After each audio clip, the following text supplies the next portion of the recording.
BNP জামাত ঐক্যবদ্ধভাবে একযোগে কি করছে কেউ বুঝতে পারছে না। দর্শক, রাজনীতিতে নতুন রহস্য এটা স্পষ্ট করা দরকার। আপনারা দেখছেন যে বিএনপি সরকারি দল, জামাত বিরোধী দল। আসলে বাস্তবে তা না। বাস্তবে বিএনপি জামাত উভয়ই ঐক্যবদ্ধ, গ্রেটার আন্ডারস্ট্যান্ডিং আছে। জামাত বিএনপিকে অ্যাপ্রিসিয়েট করে, বিএনপি জামাতকে অ্যাপ্রিসিয়েট করে, জোটের মিত্রর মতো। আমি যেটা আরেকটা আলোচনায় বলেছি, নির্বাচনী কিংবা সরকারি ঐক্য বিএনপি জামাতের মধ্যে নেই, কিন্তু বিএনপি জামাতের মধ্যে টিকে থাকার ঐক্য আছে। এখন গানটা দুঃখ হয়ে গেছে, স্যাড হয়ে গেছে। আর কে না শুনছি আমরা গানটা না একদম প্রাণের মধ্যে গাইঠা আছে। আবার কবে নির্বাচন আসবে, আবার কবে গানটা বাজবে। এই গানটা কিন্তু মানুষের প্রাণ কাইরা নিছে, কিন্তু গানই মানুষের প্রাণ। দেখেন, নির্বাচনের আগে যেসব জরিপ টরিপ হয়েছে আমরা তো দেখছি, এই জরিপ গুলা 5%, 7%, শেষের দিকে যায় দেখলাম 19%, তারপরে না 21%, 22%, এই পর্যন্ত ঠেকা নির্বাচন হয়ে গেল। নির্বাচনের পরে দেখলাম 42%। তার মানে আরো 20% ভোট কই থেকে আসলো? হ্যাঁ, এই গানেটাই না আছে ভাই। হ্যাঁ ভাই, এই গানেটাই না আছে। কই থেকে টাইনা আছে জানেন? বিএনপি থেকে। আওয়ামী লীগ তো জামাতকে ভোট দেবে না, জানি দুশ্মন, কেন দিবে? বিএনপি থেকে আসছে। বিএনপির কারা আসছে? এই 20%। এরা হচ্ছে ভালো মনের মানুষ, এরা না অন্যায় মাইনা নিতে পারে না। ওরা গত 15-16 মাসে যা দেখছে, চাঁদাবাজি, টেন্ডারবাজি, নিজেরা মারামারি কইরা ওই পারে চলে যাওয়া, এসব পছন্দ করে নাই। পছন্দ না কইরা এদিকে চলে আসছে, কারণ দেখছে যে ভাই এরা রাজাকার হোক আর আলবদর হোক, এরা দেশ ছাইরা কোথাও যায় নাই, কখনোই যায় নাই। আর এরা কোনোদিনই কোনো জালিয়াতি করে নাই, দুর্নীতি করে নাই। ক্ষমতার সঙ্গে যখন ছিল, দুই একজন মন্ত্রী মিনিস্টার ছিল, তারা কোনো দুর্নীতি করে নাই। তার মানে কি জানেন? ক্লিন একটা ইমেজ। এই ইমেজের কারণে বিএনপি থেকে অনেক মানুষই জামাতকে ভোট দিছে। যে বিএনপি টিকে থাকতে হলে জামাতকে লাগবে, জামাতের অ্যাপ্রিসিয়েশন লাগবে, নইলে টিকে থাকতে পারবে না। এই বিষয়ে ঐক্য হয়েছে। তো দর্শক, বাস্তবে বিএনপি জামাত সরকারি দল বিরোধী দল, অতীতের যে সংজ্ঞা বা বাংলাদেশের পার্সপেক্টিভে সরকারি দল বিরোধী দলের যে সংজ্ঞা, ওইরকম সরকারি দল বিরোধী দল না। উপরে সরকারি দল বিরোধী দল, উপরে মাঠ পর্যায়ের লোকজন এগুলো না বুঝে একে অপরকে হত্যা করছে, একে অপরকে মিন্স বিএনপি জামাতকে হত্যা করছে, হামলা করছে নিয়মিত।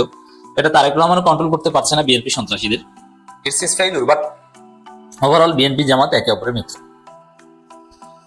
বাংলাদেশের ফরেন পলিসি যদি দেখেন, বিএনপি জামাতের ফরেন পলিসি প্রায় এক, যে যুক্তরাষ্ট্রের বিরুদ্ধে কিছু বলা যাবে না। এবং এই যে নির্বাচন, ইউনূস মূলত এই ঘটনা ঘটিয়ে দিয়েছে যে বিএনপি জামাতকে এই জায়গায় যদি এক না হয়, তাহলে ভারত, আওয়ামী লীগ এদের সাথে পারা যাবে না। এই জন্য যুক্তরাষ্ট্র প্রশ্নে তোমাদের এক হতে হবে। কিছু জায়গায় ইখতিলাফ থাকবে, এটা নিয়ে দ্বন্দ্ব বিভেদ তোমরা করবা, কিন্তু মৌলিক জায়গায় তোমরা এক হও। এই ঐক্যের শপথ বিএনপি জামাতকে ইউনূস পরিয়ে দিয়ে গেছেন, এমনকি এনসিপি কেও এই জায়গায় কিন্তু তারা আছে। That's very interesting. তো দর্শক, পর্দার অন্তরালে জামাত, বিএনপি, এনসিপি কিন্তু এক। মাঝে মাঝে এটা সামনে আসে, যেমন ইফতার মাহফিলের মাধ্যমে এসেছে। এটা ইতিবাচক, এটা একটা সোশ্যাল কন্ট্রাক্ট। নতুন বাংলাদেশ গড়ে তুলতে হলে এটাকে আমি নেগেটিভলি দেখছি। এই যে বিএনপি জামাত যে একটা টিকে থাকার জোট, একটু ভিন্ন ধারার জোট আছে বিহাইন্ড দ্য সিন, এটা জরুরি, এটা ভালো। বরং আমি চাই যে এটা মাঠ পর্যায়ে ছড়িয়ে দেওয়া হোক। মাঠ পর্যায়ে যে বিভেদ, বিএনপি সন্ত্রাসীরা 17 বছর না খেতে পেরে বেপরোয়া হয়ে উঠে, তারা ওই আওয়ামী লীগ বিএনপি মার্কা বিরোধী দল সুলভ আচরণ করছে। তারা মনে করছে যে জামাত বিরোধী দল, এদেরকে পিটাও। আসলে যে বিএনপি জামাতের করোনা ছাড়া টিকতেই পারবে না, এই বিষয়ে যে তাদের মধ্যে ঐক্যমত হয়েছে, এবং বিএনপিকে যে জামাত টিকিয়ে রাখবে এই বিষয়ে যে ঐক্যমত হয়েছে, এটাই মাঠ পর্যায়ের বিএনপির মূর্খগুলো চান না। তো দর্শক, বাংলাদেশের যোগ্য প্রধানমন্ত্রী তারেক রহমান এটা বলছেন জামাতের এমপি এবং বীর চট্টলা সিংহ পুরুষ জনাব শাহজাহান চৌধুরী। আপনি চিন্তা করেন, একটা এক্সাম্পল দেখান। বিরোধী দলের এমপি সরকারি দলের এমপি কে বলে যে বাংলাদেশের যোগ্য প্রধানমন্ত্রী তারেক রহমান। ইতিহাসে এরকম কোন নজির দেখাতে পারবেন? এটা কি বিরোধী দল সুলভ এমপির কোন আচরণ হলো? না। তাহলে কেন এটা বললো? ওই যে পর্দার অন্তরালে বিএনপি জামাত টিকে থাকার ঐক্য হয়েছে। এখানে তাহলে জামাতের লাভটা কি? জামাতের লাভ আছে। বাস্তবে হচ্ছে যে জামাতের সাথে এই ধরনের ঐক্য করা ছাড়া বিএনপি টিকতে পারবে না, দেশ চালাতে পারবে না। কারণ বাংলাদেশে অনেক চ্যালেঞ্জ আছে, বাংলাদেশে একটা বিপ্লব হয়েছে, যেটা যদিও বিপ্লব হিসেবে স্বীকৃতি পায়নি, পদে পদে সব জায়গায় হাসিনা 15 বছর ভারতীয় এবং আওয়ামী লীগকে বসিয়েছে সব জায়গায়, তাদেরকে রিমুভ করাও সম্ভব নয় যেহেতু বিপ্লবী সরকার হয়নি। যেমন পুলিশে হাসিনার আমলের পুলিশ, হাসিনার আমলের এডমিন ছাড়া কিছু আছে? এই যে আজকে যারা এডমিন চালাচ্ছে, সিভিল প্রশাসন চালাচ্ছে, এদের তো সবাই 99.99% হাসিনার আমলে নিয়োগ পায়। গত 15 বছরে যারা নিয়োগ পেয়েছে তারাই তো, এবং তারা সবাই শেখ মুজিবকে আব্বা আব্বা বলে জিকির করে আসে। পুলিশের লোকজন যত এসআই টেসআই ওসি দেখেন সবাই শেখ মুজিবকে আব্বা বলে জিকির করে না। নতুন ভাবে কাউকে নাজিল করেছে? 2-4 জন আছে, ওএসডি ছিল, অথবা সে 15 বছর আগে ঊর্ধ্বতন অফিসার 2-1 জন ডিআইজি মেজি আছে। এছাড়া 99.99% হচ্ছে শেখ মুজিবকে আব্বা বলা। তো এই অবস্থায় দেশ চালানো অনেক কঠিন। আবার হাসিনা ঋণের জালে বাংলাদেশকে জর্জরিত করে দিয়ে গেছে। আবার ভারত বাংলাদেশের রন্ধ্রে রন্ধ্রে ঢুকে গেছে। আন্তর্জাতিক পরিস্থিতি খারাপ, যুদ্ধ, অস্থিরতা, জ্বালানির দাম মারাত্মকভাবে বেড়ে যাচ্ছে, যাতে চেইন ইফেক্ট পড়বে, সবকিছুর দাম বেড়ে যাবে, বিদ্যুৎ নিয়ে একটা তুলকামাল কাণ্ড তৈরি হবে। তো সব মিলিয়ে দেশ চালানো এটা বিএনপির পক্ষে সম্ভব না, এটা আগেই অনুমেয়েছে। যার ফলে বিএনপি জামাত যদি প্রচলিত ধারা বিরোধ থাকে তাহলে আওয়ামী লীগ সুযোগ নেবে, ভারত আওয়ামী লীগকে রিপ্লেস করে দিবে এখানে। আর এখানে বিএনপি লাভ হচ্ছে, বিএনপি দেশ চালাতে পারবে জামাতের সাথে যদি চুক্তি করে, এজন্য চুক্তি হয়েছে। আর যদি এইসব চুক্তি বেশি দিন থাকবে না, বিএনপির মাঠ পর্যায়ে শেষরাদের কারণে থাকবে না, এটা থাকা ভালো। এটা একটা সোশ্যাল কন্ট্রাক্ট, একটা নতুন বাংলাদেশ গড়ার ক্ষেত্রে এটা জরুরি। আমরা চাই যে থাকুক, চেষ্টা করবো এটা রাখার।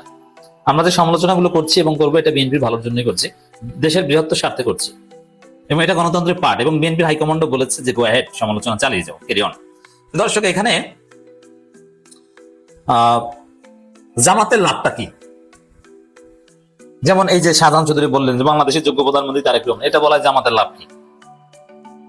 আরো অনেক প্রশ্ন আছে। যেভাবে জামাতের লোকজন, জামাতের এমপিরা তারেক রহমানের কাছে যেভাবে সেলফি দিচ্ছে এবং ফেসবুকে দিচ্ছে যে মাননীয় প্রধানমন্ত্রী তারেক রহমান, এটা মনে হয় যে জামাতের ভারপ্রাপ্ত আমির বা জামাতের নায়েবে আমির তারেক রহমান, তিনি প্রধানমন্ত্রী হয়েছেন ভাগ্যক্রমে।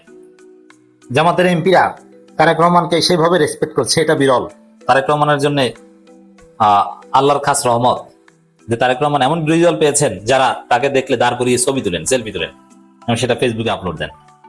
এটি হচ্ছে গ্রেটার সোশ্যাল কন্ট্রাক্ট, নতুন বাংলাদেশ গড়ার, বাংলাদেশের রাজনৈতিক সংস্কৃতি পরিবর্তন করে। এইখানে জামাতের লাভ হচ্ছে, একটা নতুন বাংলাদেশ হবে, রাজনৈতিক কালচার ভালো হবে।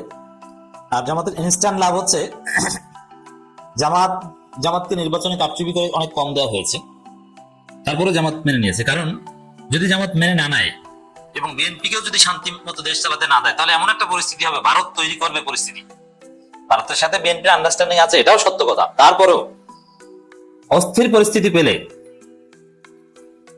ভারত সিস্টেম করে গণঅভ্যুত্থানে বিএনপির পতন ঘটিয়ে এমন রাজনৈতিক সিস্টেম প্রতিষ্ঠা করবে যাতে ক্ষমতায় আসবে আওয়ামী লীগ, জামাতের বিরোধী দলও এটা জুটবে না। যার ফলে আজকে জামাত বিরোধী দল যদি এই বৃহত্তর কন্ট্রাক্ট মেনে চলে, সামনের বছর জামাত ক্ষমতায় যেতে পারবে, এটা খুব ইজি হবে। নইলে ভারত জামাতকে বিরোধী দল হিসেবেও দেখতে চায় না। তারা বিরোধী দল হিসেবে জাতীয় পার্টি, আওয়ামী লীগ মিলে স্বতন্ত্র এরকম কাউকে বসাতে চেয়েছে। জামাত এই স্বার্থে বিএনপিকে কোঅপারেট করছে, আর বিএনপি টিকে থাকার স্বার্থে জামাতকে কোঅপারেট করছে। এই কন্ট্রাক্টের অংশ হিসেবেই আপনারা দেখছেন শাহজাহান চৌধুরী প্রকাশ্যে বলছে যে এই সেই, সরাসরি বলছে যে তারেক রহমান যোগ্য প্রধানমন্ত্রী। এই বিরল ঘটনা ঘটছে। সামনে এরকম আরো অনেক কিছু দেখতে পাবেন, বিএনপির ইফতার মাহফিলে দেখতে পাবেন, এবং মাঠ পর্যায়েও কিছুটা দেখা যাচ্ছে, কিন্তু একদম শেষরা বিএনপির নেতারা এটা বুঝছে না। যাই হোক, ভালো কিছু হচ্ছে মনে হচ্ছে। এখন গানটা দুঃখ হয়ে গেছে, স্যাড হয়ে গেছে। আর কে না শুনছি আমরা গানটা না একদম প্রাণের মধ্যে গাইঠা আছে। আবার কবে নির্বাচন আসবে, আবার কবে গানটা বাজবে। এই গানটা কিন্তু মানুষের প্রাণ কাইরা নিছে, কিন্তু গানই মানুষের প্রাণ। দেখেন, নির্বাচনের আগে যেসব জরিপ টরিপ হয়েছে, আমরা তো দেখছি এই জরিপগুলা, 5%, 7%, শেষের দিকে যায় দেখলাম 19%, তারপরে না 21%, 22%, এই পর্যন্ত ঠেকা নির্বাচন হয়ে গেল। নির্বাচনের পরে দেখলাম 42%। তার মানে আরো 20% ভোট কই থেকে আসলো? হ্যাঁ, এই গানেটাই না আনছে ভাই। হ্যাঁ ভাই, এই গানেটাই না আনছে। কই থেকে টাইনা আনছে জানেন? বিএনপি থেকে। আওয়ামী লীগ তো জামাতকে ভোট দেবে না, জানি দুশ্মন, কেন দিবে? বিএনপি থেকে আসছে। বিএনপির কারা আসছে? এই 20%। এরা হচ্ছে ভালো মনের মানুষ, এরা না অন্যায় মাইনা নিতে পারে না। ওরা গত 15-16 মাসে যা দেখছে, চাঁদাবাজি, টেন্ডারবাজি, নিজেরা মারামারি কইরা ওই পারে চলে যাওয়া, এসব পছন্দ করে নাই। পছন্দ না কইরা এদিকে চলে আসছে, কারণ দেখছে যে ভাই এরা রাজাকার হোক আর আলবদর হোক, এরা দেশ ছাড়া কোথাও যায় নাই, কখনোই যায় নাই। আর এরা কোনোদিনই কোনো জালিয়াতি করে নাই, দুর্নীতি করে নাই। ক্ষমতার সঙ্গে যখন ছিল, দুই একজন মন্ত্রী মিনিস্টার ছিল, তারা কোনো দুর্নীতি করে নাই। তার মানে কি জানেন? ক্লিন একটা ইমেজ। ওই ইমেজের কারণে বিএনপি থেকে অনেক মানুষই জামাতকে ভোট দিছে, যার জন্য এত ভোট পাইছে, যার জন্য 78টা আসন পাইছে। জামাতে ইসলাম অতীতে কয়টা আসন পাইছে আপনারা তো জানেন। ওনারা সারা জীবনে 20-25টা আসনই তো পাইছে, এর বেশি তো পায় নাই। 3টাও পাইছে, এমন দিনও তো গেছে। অথচ দেখেন এনসিপি মাত্র বয়স 1 বছর 1 দিন 6টা আসন পাইছে। তার মানে কি দেখেন জামাতকে কিভাবে ফাইট দিতে হয়েছে, কারণ এদেরকে রাজনীতি করতে দিত না। আমরা কি 15 মাস আগে, মানে 5ই আগস্টের আগে জানতাম জামাত ইসলামের নামে এমন একটা দল আছে, এত সুন্দর, মানুষগুলো এত ভদ্র, শিক্ষিত, মার্জিত? আমরা কি জানতাম ভাই? জানতাম না। আমরা শিবিরকে কিভাবে জানতাম? আজকে কিভাবে জানি? আপনারাই বলেন। 5টা বিশ্ববিদ্যালয় নির্বাচনের পরে তাদের ভূমিকা দেখা আপনি তাদেরকে মন থেকে ভালোবাসেন নাই? ভালোবাসার কাজ তো তারা করছে। এভাবে আমরা গত এই 17-18 মাসে তাদেরকে চিনলাম। আর গত 17-18 মাসে এই দলটা কোথায় এসে দাঁড়াইছে? বিরোধী দল হিসাবে 78টা আসন নিয়ে, মানে 78 জন পাহারাদার পাঠাচ্ছি, বাকি 221 জন না কয়জন থাকে ওদেরকে পাহারা দিবার জন্য, তাই না? আফসোস করার কিছু নাই। বিরোধী দল কেমন হয় এটা আমরা দেখছি তো ভাই। জাতীয় পার্টির বিরোধী দল দেখছি না? আমরা জিএম কাদের সাহেবকে দেখছি, কেমন বিরোধী দল, ইন্ডিয়া থেকে আইসা কি কথা বলছিল, এটা তো আমাদের মনে আছে। সো এই বিরোধী দল তো আর ওই বিরোধী দল না। এটাই হচ্ছে নতুন বাংলাদেশের পরিবর্তন। হ্যাঁ ভাই, নতুন বাংলাদেশের পরিবর্তন এখান থেকেই তো শুরু। সামনে আরো অনেক খেলা আছে। বিরোধী দল যা করবে সরকারি দলকে তাই করতে হবে। এটাই হলো নতুন রাজনীতি। জামাত ইসলাম দেখাই দেয়া যাবে বিরোধী দলের দায়িত্বটা কি। চামচামি করা না, ভণ্ডামি করা না। বিরোধী দলের দায়িত্ব ওই প্লট নেওয়া না, গাড়ি নেওয়া না, গাড়ি নিজের নামে নিয়ে আবার বেচা দিয়া ওখান থেকে টাকা কামানো না। বিরোধী দল কাকে বলে ওইটাই কিন্তু আপনারা দেখতে পাবেন সামনের দিনগুলাতে। দেখেন না, ওনারা বলছে আমরা কোনো ট্যাক্স ফ্রি গাড়ি নিব না, আমরা ওই যে জমি জমা দেয় যে রাজক থেকে এমপিদেরকে, আমরা সেটা নিব না। সরকারি দল বলছে আমরাও নেব না। ওনারা যেটা বলছে ওইটাই তো ফলো করছে। ভবিষ্যতে এরকমই হবে, কারণ 78টা আসনে জামাত ইসলামের এই 11 দলের যারা পাস করছে তারা কি ঘোষণা দিছে? আমাদের এলাকা চাঁদা মুক্ত, টেন্ডার মুক্ত, এখানে কোনো মা বোনকে বেজ্জতি করা যাবে না, কারো স্বাধীনতার উপরে হাত দেওয়া যাবে না, জুলুম চলবে না, চাঁদাবাজি চলবে না, সবকিছু তো বন্ধ করবে তারা। হ্যাঁ ভাই, জামাতে ইসলামের 11 দল থেকে যে 78টা আসন পাইছে, ওই 78টা আসন আপনারা ঈদের পর পরই বুঝতে পারবেন, আগামী 2-3 মাসের মধ্যে বুঝতে পারবেন তাদের এলাকাগুলা কিভাবে চলতেছে।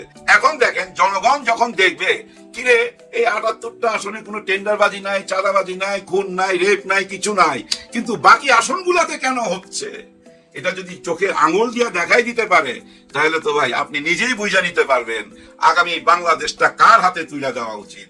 আপনার বিবেকে তখন কি বলবে? আগামী নির্বাচন যখন আসবে তখন মানুষ কোন দিকে ঝুঁকে পড়বে। আর তখন যদি জামাতে ইসলাম ক্ষমতায় যায় আর যারা বিরোধী দলে থাকবে তাদের কি আচরণ হবে সেটাও কিন্তু ওনারা এখনই দেখাই দিবে, শিখাই দেওয়া যাবে তো বিরোধী দলে থাকলে কি ধরনের আচরণ করতে হয়। সেই আচরণের মধ্যে দিয়েই কিন্তু আগামীতে যারা বিরোধী দলে আসবে তাদেরকে যেতে হবে ঠিক ওই রাস্তায়। এখন জামাত ইসলাম যে রাস্তায় যাচ্ছে ওই একই রাস্তায় যেতে হবে। এভাবেই ধীরে ধীরে শুদ্ধ অভিযান চালায়া একটা টাইমে এই জামাত ইসলাম দায়িত্বে আসবে, দেশের দায়িত্ব তারা বুঝে নিবে। ওই সময় বেশি দূরে না, ঘাবড়াইবার কিছু নাই, সবকিছু পজিটিভলি নিতে হবে। নির্বাচনের আগে অনেক রকম কথা আমরা শুনছি, নির্বাচনের 2-3 দিন পরও অনেক রকম কথা শুনছি, এই বিচার হইতেই হবে এবং এই জুলাই সনদ, এই যে শপথ টপথ নেওয়া, এগুলা বৈধ না, এগুলা সংবিধানে নাই, সংবিধানে আছে মহামান্য রাষ্ট্রপতি ছুপ্পু সাহেবকে নিয়ে সব জায়গায় যাইতে হবে, মহামান্য রাষ্ট্রপতিকে সম্মান দিতে হবে, অনেক রকম কাহিনী আমরা দেখছি। কিন্তু বাস্তবতা কি? বাস্তবতাটা দেখেন, ওনারা সবকিছুই মাইনা নিতেছে, জুলাইকে মাইনা নিতেছে। বিচার কার্যক্রম যেভাবে চলতেছিল আন্তর্জাতিক বিচার ট্রাইব্যুনালে সেটা চলমান থাকবে এবং বিডিআর এর কথাও তুলে নিয়ে আসছে, সবকিছুই কিন্তু ঠিক আছে। কিন্তু মাঝখানে কেন এরকম দেখতেছিলাম? মাঝখানে এলোমেলো ছিল কি জন্য জানেন? নির্বাচনের জন্য, ভোটের জন্য। ওনারা নিজেরাই খোলাখুলি ভাবে এবং গোপনেও বিএনপি আওয়ামী লীগকে কথা দিছে যে ভাই আমাদেরকে ভোট দে, তোদের মামলা টামলা যা আছে সব উঠায় নেবো, তোদের অফিস টফিস সব খুইলাই দেবো, এরকম কথা দিছে ভাই। যার জন্য ক্ষমতায় আসার সঙ্গে সঙ্গে দেখেন না অফিস খুলতে লাগলো, প্রায় ৬০-৭০টা অফিস খুইলা গেছে, কিন্তু আইনগত ভাবে এটা নিষিদ্ধ। এখন কিন্তু দেখবেন আস্তে আস্তে ওই অফিসগুলোতে আবার তালা মারা হবে, কারণ নির্বাচন তো শেষ হয়ে গেছে, ভোট তো নিয়ে নিছে। ওই যে একটু আগে বলতেছিলাম না 20% ভোট চলে আসছে জামাত ইসলামের দিকে 15 মাসের কার্যক্রম দেখা। তাহলে এই 20% ভোট কই থেকে আসলো? বিএনপিতে আওয়ামী লীগ থেকে আসছে। আওয়ামী লীগের 20% না ভাই, সব ভোটই ওনারা পাইছে। এই যতগুলা না ভোট দেখেন না, 2 কোটি কত জনই না ভোট, এগুলো সব আওয়ামী লীগের ভোট। আর কাদের ভোট জানেন?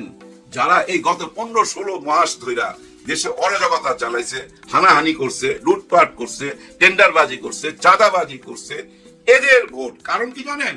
এরা তো বুঝে নিছে ভাই, কোন কারণে যদি জামাত ইসলাম ক্ষমতায় চলে আসে তাইলে তো ভাই আমাদের ব্যবসা বাণিজ্য বন্ধ, চাঁদাবাজি বন্ধ, আমরা যেভাবে চলতেছিলাম শান শওকতে গাড়ি হাঁকায়া টাকায়া সবই তো বন্ধ হয়ে যাবে। আবার এমনও হইতে পারে ওরা ক্ষমতায় এসে আমাদেরকে খুঁজা ভাই কইরা জেলে ঢুকাইতে পারে, যার জন্য মরিয়া হয়ে গেছিল বিএনপি কে জিতাইবার জন্য। এটা আমি আওয়ামী লীগের কথা বললাম, আওয়ামী লীগের এরা।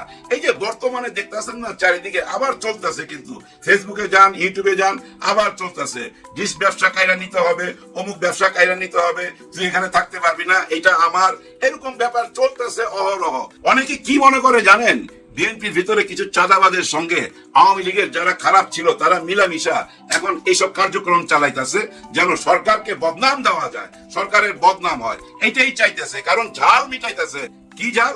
এই যে নির্বাচনের আগে বলছে আমরা নার পক্ষে, সংস্কার মানি না, এখন বলতেছে সংস্কার মানি, আমরা হ্যাঁ পক্ষে।